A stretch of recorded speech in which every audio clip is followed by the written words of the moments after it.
It's Tuesday, the 20th of March 2018, and welcome to Navigating Your Day.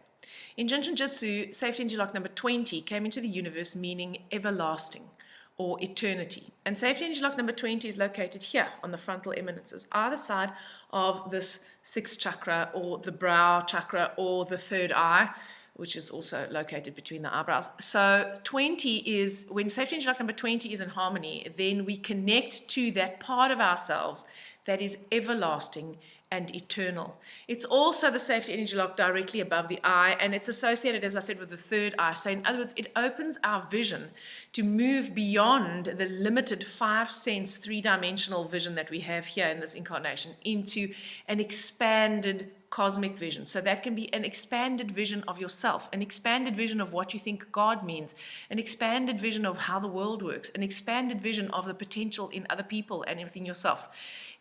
Anything that is associated with expanding and moving into this everlasting or eternity. Now you can harmonize safety energy lock number 20. You can hold both of them like this, and you can cup the back of the head. When you're cupping the back of the head, you're holding safety energy lock number 4. 4 is the window that allows the spirit in, and 4 is the big picture seer.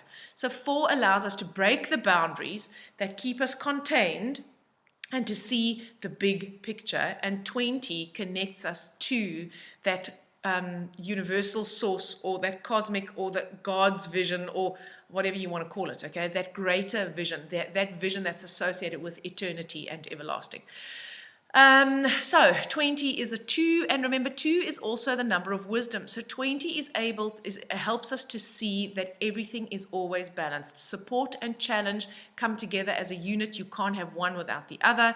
They are always there. You are just blind to one side very often. You know, it's quite easy to, when things are going really well, for a lot of people, it's really easy to see the downside. Like, you know, we're sort of waiting for the other shoe to drop, right? Or we say things like, oh God, this is too good to be true, or long may it true, or long may it last. But you know, when we are like mired in the crap, then the other side also exists.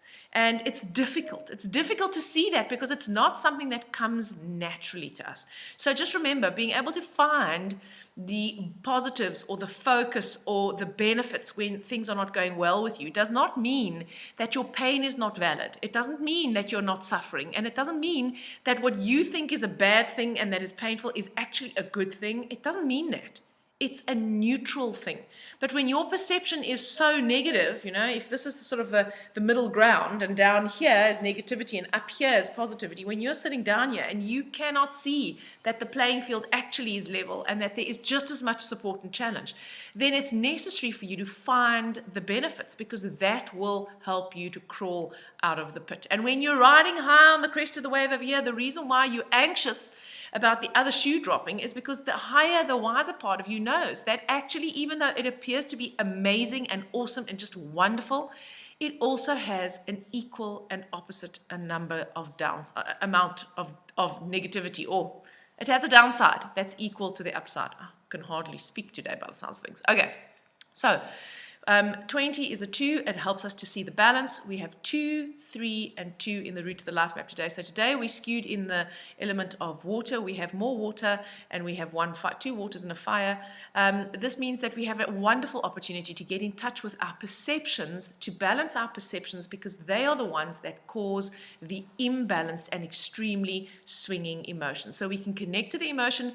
We can associate what we feel with what is really going on with us. We can experience the emotion, we can allow ourselves to feel the emotion, and then we can also connect to what is the thought, the belief, the paradigm that is making us be attached to seeing things that way, and that is causing that emotion to arise. 2 is the number of nurture, remember, so it's about nurturing yourself so that you can nurture others. It's about getting that as being really true. Right, so the hero. First the hero. The hero of today is the 7. And so the 7 is the road less traveled. The 7 is the one who takes the road less traveled. 7 is the independent thinker. 7 is the one that doesn't need to be part of the crowd and doesn't need to fit in, and actually wants to be independent and wants to connect to what is true for them, not because someone else has told them that that's what they need to believe. 7 also is a number of deep introspection, so it helps us to connect to that deep inner essence of ourselves.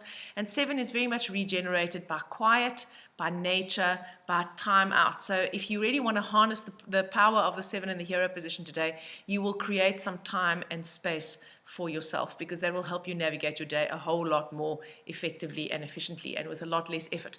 The villain of today is the 9. So when we have 9 in the villain position, then we cut ourselves off from that innate intuition. We stop listening to our guts. We listen to everybody else. And we become extremely fixed and stubborn. We can be. We do that whole cutting off our nose in order to spite our face thing when we have a 9 in the villain position. So do be aware of that, so that you can have an awareness that that's what you're doing. And then, you know what, if you want to carry on doing that, that's fine. But at least at that point you have a choice. So you can choose to change it or not. The safety energy lock number 20, as I said, you can hold like this. You can also hold the little finger. The little finger harmonizes excessive joy when we're not seeing the other side, when we're not being real, when we're not being authentic. It's about pretending. It's about the trying twos. It's about thinking that we need to be more perfect than we are. It's about thinking that in order for us to be fulfilled, we have to please the authorities in our lives, our parents, our preachers, our teachers, right? When we hold our little finger, we harmonize that anxiety that's associated with what will happen if I am just me. We also help to harmonize the heart and the small intestine function, and the small intestine is the analyzer and the heart is the feeler, right? It's the subconscious, it's the seat of the subconscious. So you have the conscious mind that is constantly thinking and analyzing, and then we have the heart organ function energy, which is actually where supposedly the subconscious is located, right? The inner heart of you. Which is the one that actually is where the true agenda lies, right? So you can think of it as the hidden, the subconscious, and the conscious, the one that's obvious, the one that's thinking and analyzing, and it helps to bring both of those functions together. So hold your little finger, try not to stress too much, don't be bloody stubborn, try not to cut off your nose to spite your face, and connect to that part of you that is everlasting and eternal and all-wise. I hope you have a lovely Tuesday, and I'll speak to you again tomorrow.